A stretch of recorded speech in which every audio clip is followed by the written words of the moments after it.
চলুন আজ আপনাদের সাথে শেয়ার করি ওয়েট লস জার্নির একটি রেসিপি। আজকে যে রেসিপিটা শেয়ার করছি যারা যারা ওয়েট লস জার্নিতে আছো তাদের জন্য ভীষণ উপকারী হবে। তো আজকে বানাতে চলেছি ওটস চিল্লা। ওটস চিল্লা বানানোর জন্য নিয়ে নিয়েছি নানান ধরনের সবজি। তার মধ্যে রয়েছে ক্যাপসিকাম, পেঁয়াজ কুচো, টমেটো কুচো, অল্প একটু গাজর আর অল্প সামান্য লঙ্কা কুচো, সাথে রয়েছে 2-1 কোয়া রসুন কুচি। এবার খুব ভালো করে এটা মিক্স করতে হবে। মিক্স করার জন্য প্রথমে নিয়ে নিয়েছি 2টো ডিম, তার সাথে দিয়ে দিলাম 5 চামচ মতো ওটস আর অল্প একটু আটা। তোমরা কিন্তু এখানে আটার বদলে ভুল করে ময়দা ব্যবহার করো না, কারণ ওয়েট লস জার্নির জন্য আটা খুব ভালো, সেক্ষেত্রে ময়দা খুবই খারাপ। সেই কারণে এখানে আমি 2 চামচ মতো আটা নিয়েছি। বাইন্ডিংটা খুব সুন্দর আসে আর এতে নরমও হয়। আর এতে যেটা মিস হয়ে গেছে সেটা হচ্ছে টক দই। টক দইটা দিয়েছিলাম কিন্তু ভিডিও পজ করার পর এরকম স্ক্রিপ্টটা নেওয়া হয়েছিল, সে কারণে এখানে দেখানো হয়নি। তোমরা কিন্তু টক দইও ব্যবহার করতে পারো, আমিও এখানে টক দই ইউজ করেছিলাম।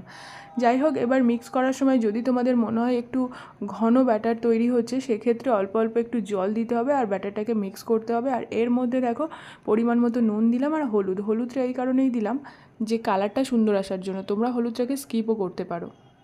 এবার খুব ভালো করে এইটা মিক্স করে নিয়ে এর মধ্যে অল্প জল দিয়ে ভালো করে ব্যাটারটা তৈরি করে 5 মিনিট রেস্টে রাখতে হবে। আর এর সাথে আমরা একটু ফ্লেভারের জন্য দিয়ে দিয়েছি ধনেপাতা কুচানো ধনেপাতাটা দিয়ে আরও একবার নাড়াচাড়া করে 5 মিনিটের জন্য ঢেকে রেখে দিন। তারপর এটাকে ফ্রাইং প্যানের মধ্যে ওই চিল্লা আকারে ভাজতে হবে। তবে এই কথাটা বলি, যখন ঢাকনা চাপা দিয়ে রাখবে তারপরে দেখবে হয়তো ব্যাটারটা আরও একটু ঘনত্বে বেড়ে গেছে, তখন আরও একটু জল দিয়ে পাতলা করে নিতে হবে। কারণ ওটস ভেজানোর পর অনেকটা বেশি ফুলে যায়, সে কারণে একটু শক্ত হয়ে যেতে পারে। এবার ফ্রাইং প্যানের মধ্যে একটু তেল ব্রাশ করে তার উপরে চিল্লার আকারে করার মতো ব্যাটারটাকে ঢেলে দিয়ে একটু চারিদিকে ছড়িয়ে দিতে হবে। আর তারপর ঢাকা চাপা দিয়ে 2-1 পিঠ উল্টে উল্টে নামিয়ে নিলেই রেডি সুন্দর ওটস চিল্লা।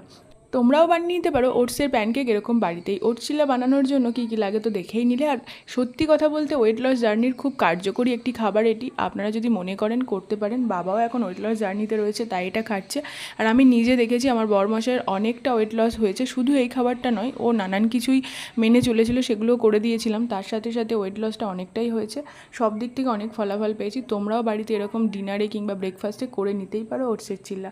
তো আজকে রাতের ডিনারে এটাই ছিল, তোমরা একবার বানিয়ে দেখো।